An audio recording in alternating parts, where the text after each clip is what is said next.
Shelby here on Date with 8. Every Wednesday, don't be late. I want to talk about the number because lots of people don't like talking about their sex life, and I like making people uncomfortable. For those of you who don't know what the number is, it's like a quantitative analysis of your sexual history. How many times have you hit a home run, my friend?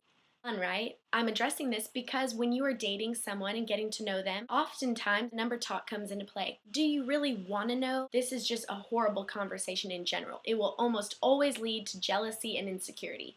Period. Unless they've been saving their fruits just for you, you're probably not going to leave that conversation feeling too great. This is how a chick might introduce the question subtly. You guys are laying down having pillow talk. Antonio, you're such a great kisser. It just makes me wonder, you've probably kissed so many girls before because you're so good at it. You must be experienced. That's her way of saying, how many people you been with, Buster? How do you answer this? If you're in the 1 digits, you guys can talk openly about it. If you're in the double digits, steer clear of that conversation and you need to redirect it. I've talked to both girl and guy friends that have had this conversation. They got some big numbers coming back at them. Talk about horror stories. Pun intended when that happens. Don't blurt out 25.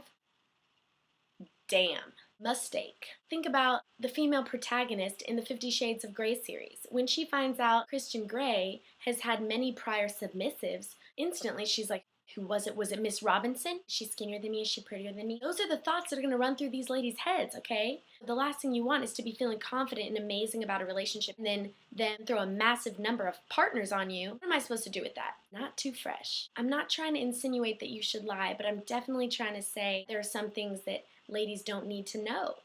And vice versa. So my advice, my friends, is when this conversation comes up, because it will, anticipate the question. Don't get defensive and redirect. I was thoroughly rejected on campus today when I approached people for interviews. Why wouldn't people want to talk openly about their sex lives on video camera? Beats me, I don't know. For more insight on the number and many other dating topics, visit mycw8.com/datewith8. Now check out the interviews.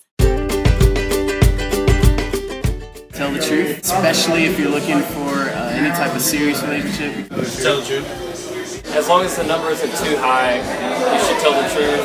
A lie.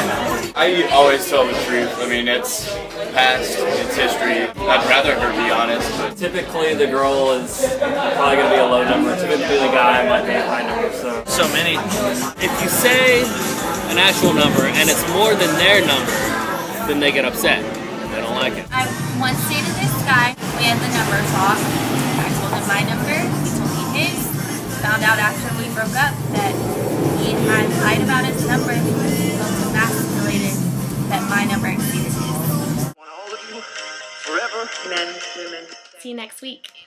Relationship or hooking up with someone. Won't respond to my texts or call. Love you, babe.